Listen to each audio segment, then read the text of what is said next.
we all spend so much money on customer acquisition. And so the leaky boat is one that we have a picture in our world that we've put together that shows the boat kind of halfway underwater. You have to make back up your revenue if you're losing 30, 40, 50% of your customers in the first 6 months. We're really trying to plug those holes. All right, welcome back to Exploring Growth. I'm excited to have Ken Rapp, CEO of Bluestream.io, on today. When we were introduced and I started taking a look at what he was doing, immediately I was like, well, I'm a consumer and I open boxes from Amazon mostly. And I open up products and put products together and follow instructions and do all this stuff. And he's building something that helps companies take ownership over that whole experience. And I thought that is fascinating. I definitely want to talk to Ken about that. So excited to have Ken on the show today. Welcome. Thank you. I'm excited to be here. Yeah. So let's just jump right into Bluestream.io. Tell us about the company. What is it? Who do you serve? Tell us about what you're building. Great. Well, thank you for having us and having me on the show. Really appreciate it. Yeah. Probably could start from a cracked guitar. Okay. I'm a big guitarist and I have a bunch of guitars. Don't tell my wife how many. Yeah. But ultimately, I got this different new brand that I had never had before. And what I didn't know at the time was that the wood itself was very sensitive to humidity. And being in the Boston area around this time of year, October, November, December, it gets pretty dry. And the guitar cracked right on the body. And I was talking with some friends and we were saying, jeepers, we had so much communication from the company ahead of the buy, ahead of the purchase. Great websites, super communication with me wherever I was. I saw an ad. Online store, and then even tracking me picking up the guitar or getting it to my door. And ultimately it was then I'm on my own to take care of it. And I had no connection back to that brand that would have simply nurtured me through that unboxing or activation, onboarding, what we call the engagement with me around my playing. And how often I play, what skill I have, things like that. And finally, the nurturing around the supporting and ongoing usage of the guitar. And we all kind of reached the same conclusion with the same problem. We have a couple guitars in our co-founding group that were cracked, and we had that in common. And said, boy, we should go learn about this post-sale opportunity to help companies and brands connect with their customer around the product experience after the sale, because we all have done such a good job pre-sale. So that's kind of what Bluestream's all about. We're really a product experience platform aimed at connecting companies and brands to their customers around what we call delighting them with their products. Yeah, this is super interesting and I think you're onto something here. If there aren't already some, big competitors in the space, which I don't think there are, because as a customer, I'm still frustrated most of the time. But I think you're onto something because, good ideas come from actually taking action on a hunch or connecting dots on a pattern that you're seeing. And that's what you're talking about with your guitar. And then you said, hey, well, maybe there's a problem, other people are having this problem, maybe we can solve it. And I've thought that, but I haven't taken action on it. And I've had that, it's like these sort of flash in the pan moments where, I remember we dropped my daughter off at college a few weeks ago and we bought this cabinet, and my wife's like, well, congratulations. This is for you to put together today while we're putting her room together. And so, I open it up and I have to read the instructions and look at all the parts. And I'm the whole time while I'm putting it together, I'm judging what my experience and whether I like this cabinet or not, and whether this is a good purchase or not while I'm putting it together. And I'm sort of meta analyzing how they built the instructions. Is this easy or is this hard? And thankfully, it ended up being a great cabinet. It went together pretty quickly and pretty solidly. And I felt pretty delighted by the whole process. But when's the next time I'm going to have that experience? It may be a few days and maybe probably a few months, some big, some small. So there's these sort of flash in the pan experiences that I think you as an entrepreneur have to sort of organize in your mind and say, hey, other people are having these experiences and someone needs to make this better. And I think that's where you really make a splash in the market, because when people start to, at scale, have more consistently better experiences, they're going to look up and say, oh, wow, this is so cool that someone solved this problem, because I've had this whole time and I've thought this every single time. So I think what you're onto is fabulous. Well, thanks for that. And it's an interesting point you're making, because in the case of a cabinet, you may or may not have a need for another piece of furniture very quickly. So that's right. That's a product area, which is if you have a good experience, you'll probably buy from them again, but it may not be as frequent as if you're buying wellness products, beauty products, yes, food and beverage supplements, or even renting an instrument or taking lessons. And so if you take that point you just made and imagine not having a great experience on your first supplement that you bought.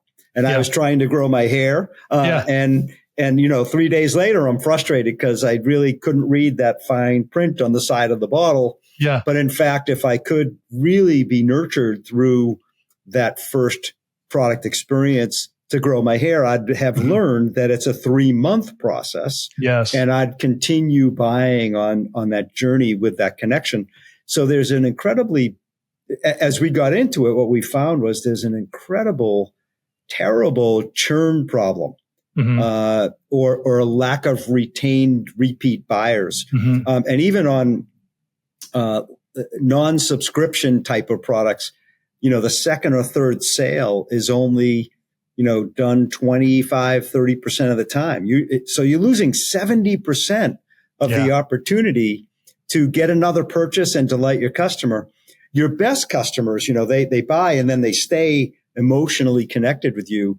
But 70% plus, they fall off and you don't even know it. And so take that point you were making, apply it to a more frequent sale. Yeah. And the lifetime value just skyrockets by having that connection. Yeah, I can only imagine. And it would seem to me that companies would want to spend more effort and energy around sort of plugging the holes in the boat on the back end. But do you find that that's not true? We find that many companies do track the retention or churn rates of their products, particularly in the subscription economy, in wellness, beauty, health, pets. And then beyond that, they track the number or the percentage of repeat sales, getting to sale 2, 3, 4, 5. And if they do, that's a great discussion for us to start from, because we can clearly demonstrate 25, 30, 35% improvements in retention and in that second, third, fourth sale, which are real dollars to the bottom line. Yeah. And the other part of that, Lee, is that we all spend so much money on customer acquisition. Yeah.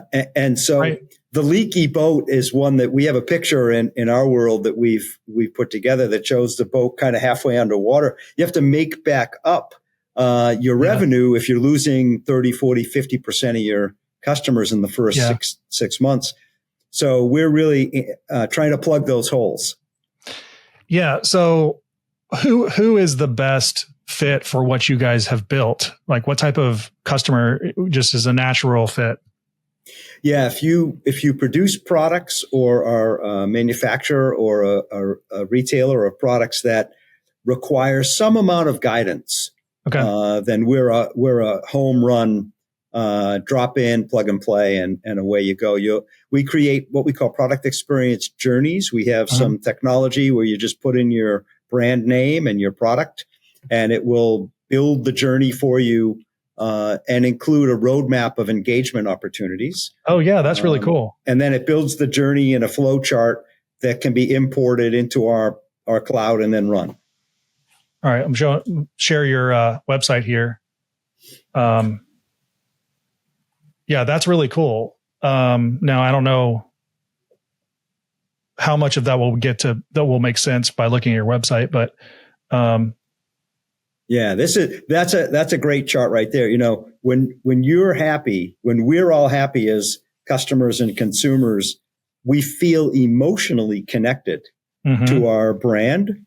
But it's that first 30 days that the majority of our customers are on their own. And what's interesting is if you had extra screws or bolts from your cabinet you put together, or even a piece of wood that didn't fit, we all tend to be a little embarrassed by that. And we don't want to call the brand and say, hey, I had an extra screw. Was that okay? Like the cabinet's standing, but it's just those little hints of emotion where we might have made a bad decision or done something wrong. Yeah. And we just live with it, right? But imagine, it's just not clear.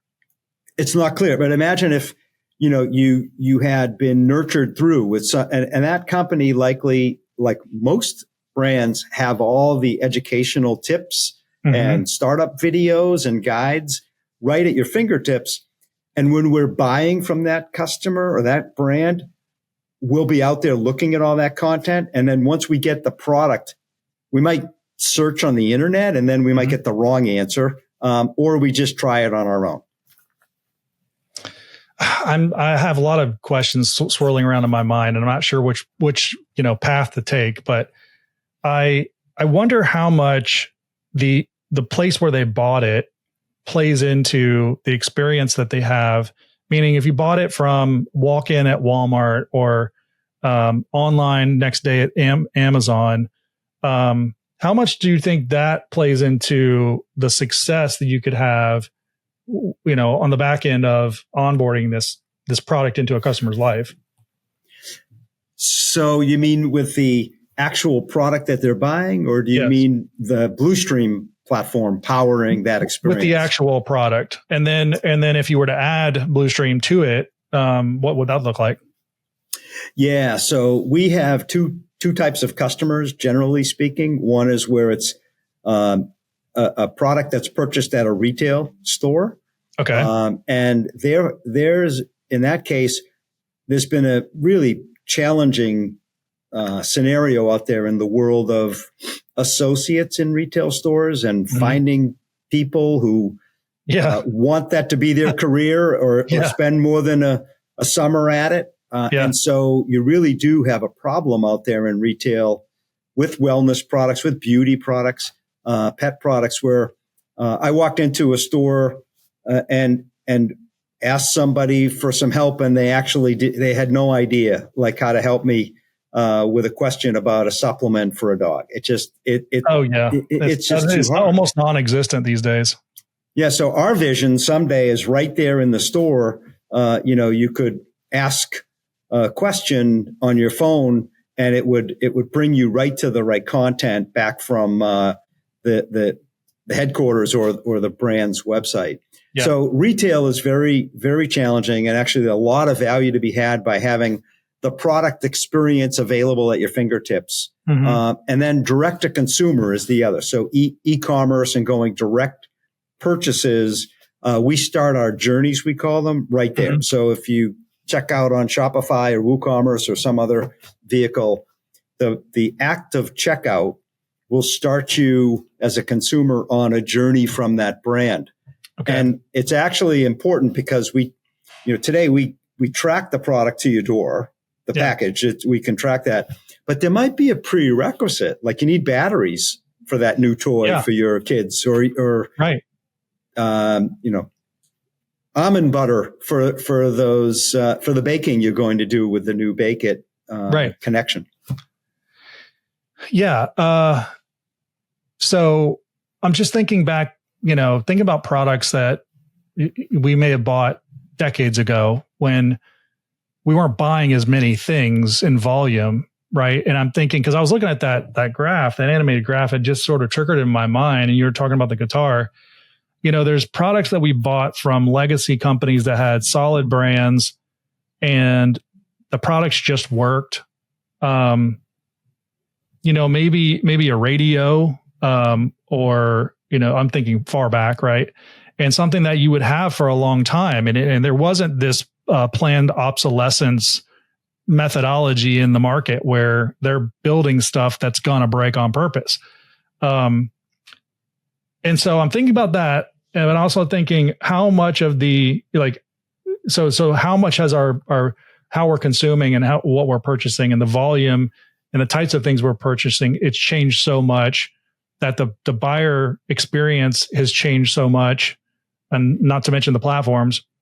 I'm just wondering how do you reconcile all of that in terms of the product you're building to help the current consumer ultimately? Because that's your buyer is the product, the brand that's selling something, but the outcome you're looking for is a delighted customer experience, right? Right on. So to sort of go there, there's a couple of layers to your question. Yeah. What's one of our customers told me this story, and it just stuck with me. When she first started her business, she knew all of her pet parents' names. She knew the pet's name, the dog's names. She knew that Ken had a dog named Max, and it was an XYZ. And she could coach me through the experience of providing her probiotic to my dog. And that over the course of time, she knew my name. I knew her. We'd talk to go to the store or even make a phone call, right? But then she started being successful.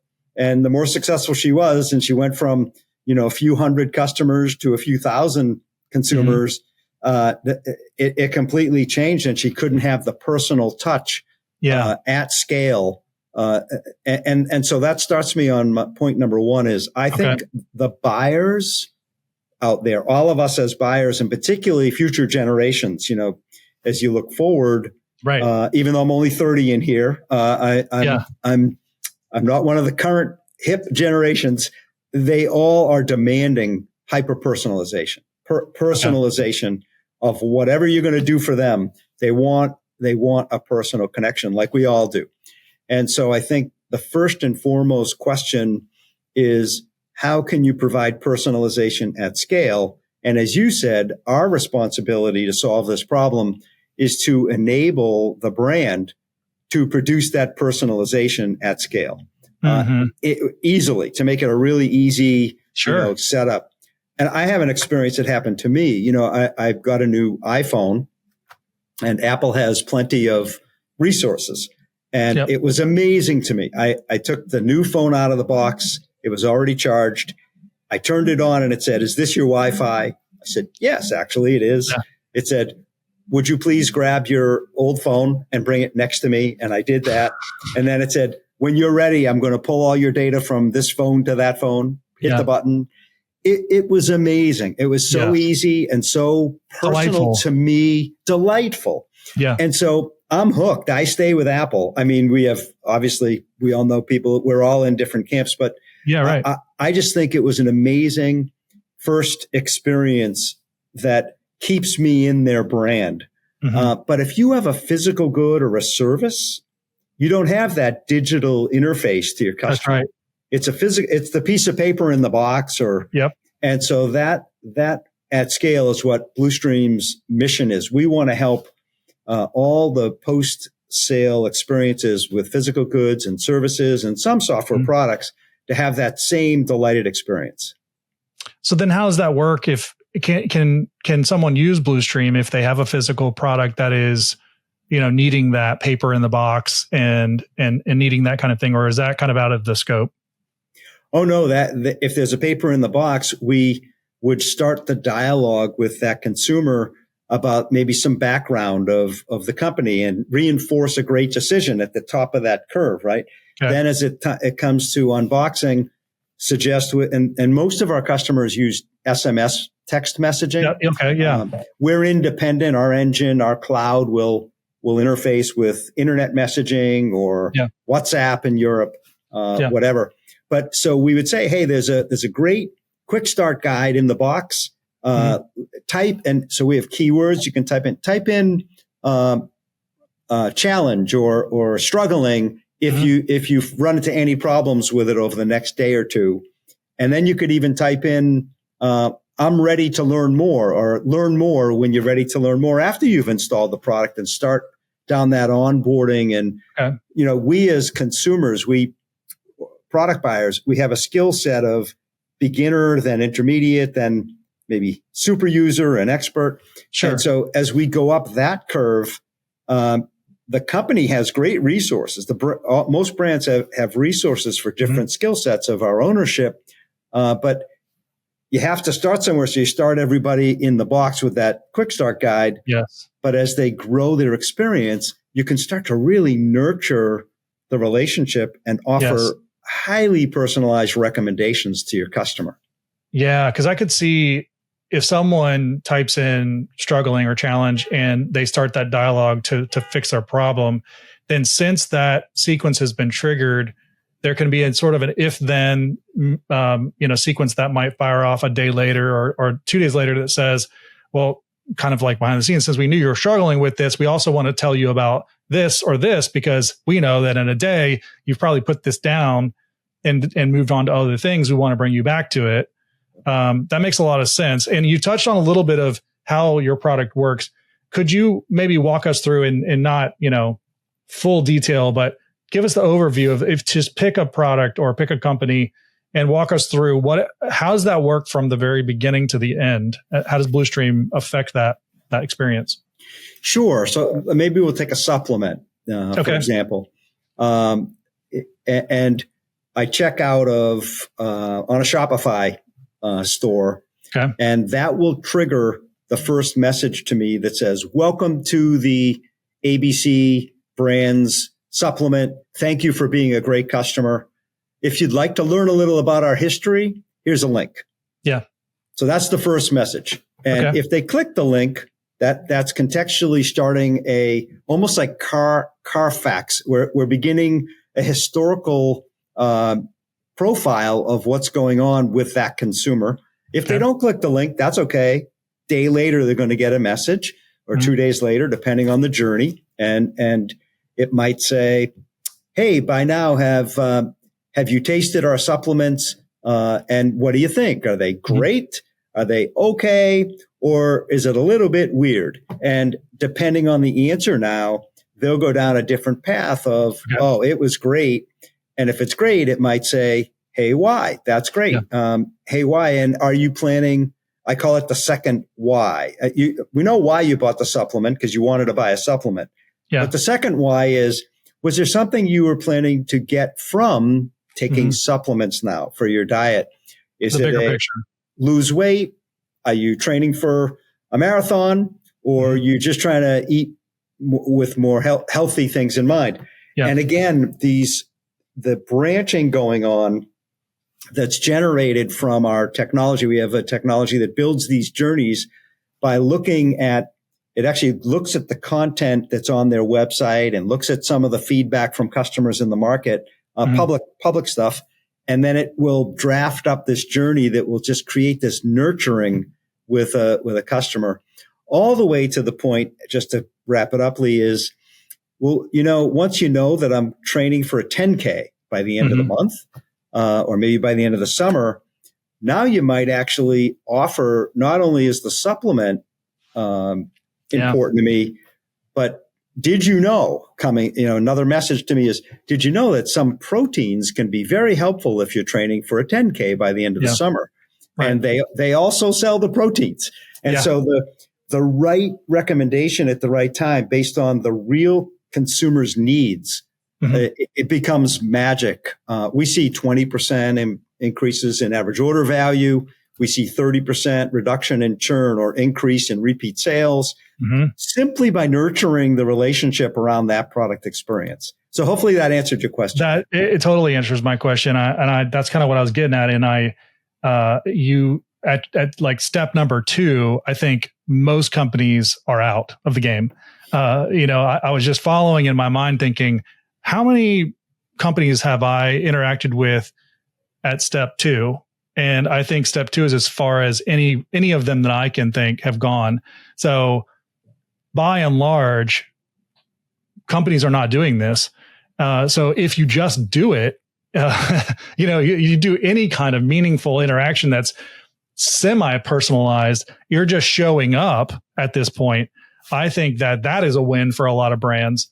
But if you were to really dial it into the personalization, talking about the 10K and all of that, then you're starting now to get into delight. Because I think just being there and showing up and trying to personalize it and having multiple steps, you don't see that, and I think going beyond that, then you're starting to, they're going to feel like, oh, well, I feel like this brand cares about me, especially if it's not salesy messaging, right? It's not like buy this, buy that. You feel more like you have a connection. So I have, thank you for that. And you're right on. We all do. And you're right on. I'll give you a stat and then just a tip, for all that we've learned in our experience. A stat is over 90%. So this really is something we measure because it's part of our business model. Mm-hmm. Over 90% of the consumers on behalf of the brands, all of our brand clients, mm-hmm. Over 90% are still on journeys while we're talking after years of Bluestream providing and powering the journeys on behalf of those brands. Mm-hmm. So that tells me just amazing, right? That 90% of the people who start on that nurturing journey, to your point, really appreciate the effort, first of all. Yeah. That's a huge metric. It's huge. Some of them as high as 96% after 6 months. It's unbelievable to me. That's repeat business right there. I think that is the most important metric over everything, because I'm thinking as a consumer, I would, say, type stop to opt out of SMS. This is where I'm this is what I have in my mind while we're talking. And I'll most of the time I will hit stop pretty quick because I just don't want that interaction, because I have too many notifications hitting my phone, and I just, I can't have that be one more thing I have to check. I like to have sort of a zero inbox. I like to have notifications all, that's just my sort of proclivity. But I think there's a ton of people out there that actually are okay with that. In fact, they would invite it in because they really do feel like it's a help. So perfect. And the tip is, don't send a promotional email or a promotional text until you've helped a consumer fall in love with your product with 5 messages. We have a 5 message okay, that's interesting. Where we found the most success. And this is sort of the power of Bluestream, and we'd be happy to work with your audience, is that our data lake has the data about interactions between a consumer and a brand, and when to send what content, when to ask what question, when to make a recommendation. And so it easily minimum 5 informational pieces of content before you ever ask for a review, or if there's another product that you want to complement with. That makes so much sense, because I'm so ready, which is why I usually hit stop right away, because I'm so ready for them to hit me up for that next product or review or something. And it's like, I don't really want to help you with your marketing. I just want to enjoy the product and move on with my life. But if they were to have hit me with a few messages over a period of time that's adding value, then I'm fully ready to do a review or whatever at that point. You got it. And and I mentioned earlier, we intentionally have a business model where we only get our service fee if you have a connected active customer. So we get paid on connections. We don't get paid on, just some flat fee that's going to be, because we have all your data. And that's the data content is a whole nother topic where having data about usage patterns of your products in the wild is incredibly powerful to your business strategically. Yes.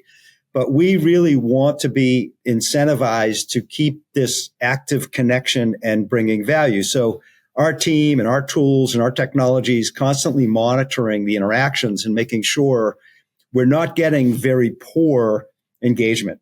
We want that engagement for our customer, our clients, to be very, very high. And the conversion rates on recommendations, this is going to sound silly, but we aim at my personal experience with my car. My car has a light in it that says change the oil.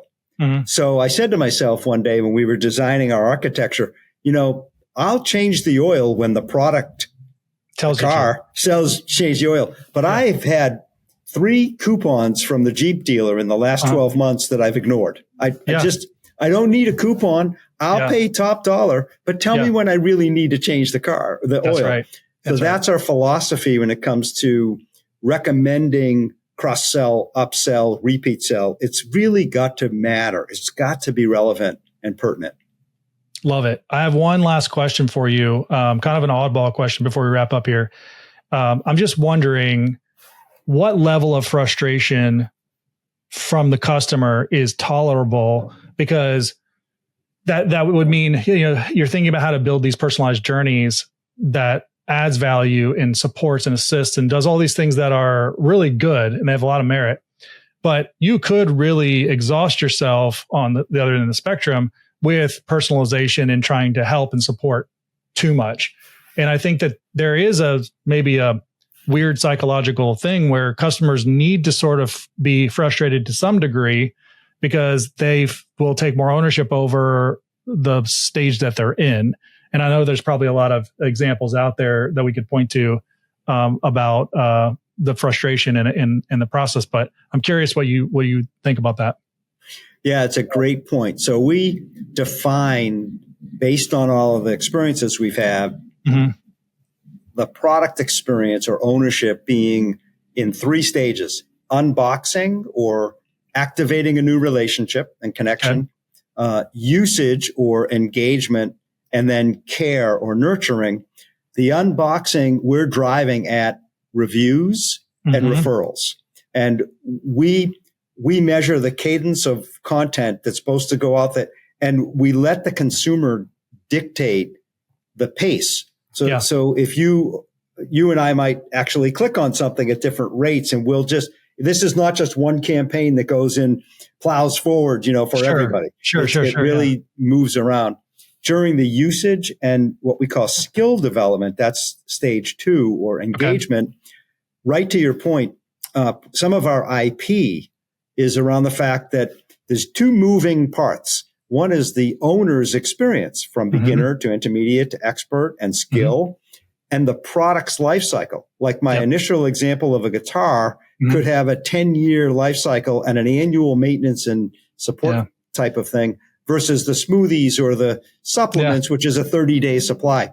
So the skill and the product's life cycle are monitored constantly in our IP. Our patents are all around the right next message based on 2 moving parts at once. Wow. Our data model is moving. It's actually monitoring attributes and then making the next recommendation.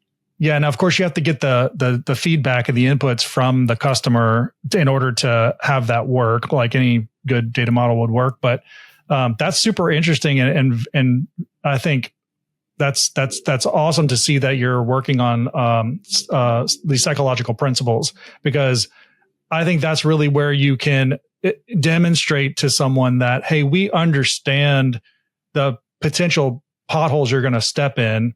We've been there, and we know that this might happen. And now that it happened, we've thought about it for you.